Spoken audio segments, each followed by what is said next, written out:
आज हम इंग्लिश में सीखेंगे वर्ड फॉर्मेशन यानी शब्द निर्माण। और हम किस शब्द से नए शब्दों का निर्माण करेंगे? एवरीडे से। सभी बच्चों को ग्रीन बोर्ड पर शब्द दिखाई दे रहा है? Yes ma'am. तो देखिए, ग्रीन बोर्ड पर मैंने लिखा है एवरीडे, और एवरीडे का अर्थ होता है प्रतिदिन। और एवरीडे में जो भी लेटर्स हैं, इन्हीं लेटर से हमें नए शब्दों का निर्माण करना है। तो पहला शब्द बनेगा every. Very good. Every day से पहला शब्द बनेगा एवरी, और एवरी का अर्थ होता है प्रत्येक या फिर सभी। जब हम कभी भी सभी चीज़ों की बात करते हैं या सभी लोगों की बात करते हैं तो हम इस शब्द का प्रयोग करते हैं, यानी कि एवरी का प्रयोग करते हैं। दूसरा शब्द बनेगा डे। डे। डे का अर्थ होता है दिन या फिर दिवस। तो देखिए, एवरी डे में दो शब्द अपने आप ही आ गए, एवरी और डे। इसके बाद तीसरा शब्द बनेगा एवर। एवर। एवर का मतलब होता है हमेशा। कोई चीज़ जो हमेशा हो रही है उसको हम बोलेंगे एवर।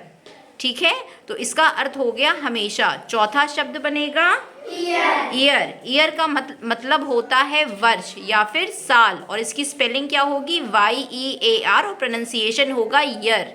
ठीक है, इसके बाद है शिवांशी करेंगी। अगला शब्द क्या बनेगा? यार्ड। यार्ड। Very good. अगला शब्द बनेगा यार्ड, YARD, यार्ड। इसका अर्थ होता है बाड़ा, और बाड़ा वो जगह होती है जहाँ पर हम भेड़ या बकरियों को रखते हैं। हम लोग लकड़ी से बनाते हैं और भेड़ बकरी को यार्ड के अंदर रखते हैं। इसके बाद शब्द बनेगा रीड। Read, READ। देखिए, ये सारे लेटर्स एवरीडे में हैं, और रीड का अर्थ होता है पढ़ना। क्या होता है अर्थ? पढ़ना। पढ़ना। इसके बाद शब्द बनेगा डेड। डेड। डेड का मतलब होता है मृत। मतलब कोई व्यक्ति जीवित है और कोई व्यक्ति की मृत्यु हो जाए तो हम उसको बोलते हैं डेड। और डेड कोई लिविंग थिंग भी हो सकती है, जैसे कि पत्ती या फिर पेड़, उसको भी हम मृत बोलेंगे, तो वो होगा डेड। इसके बाद क्या शब्द बनेगा? Very. Very, VERY, very. Very का मतलब होता है बहुत। जब कोई चीज़ मात्रा में बहुत ज़्यादा हो तो हम उसको बोलते हैं वेरी।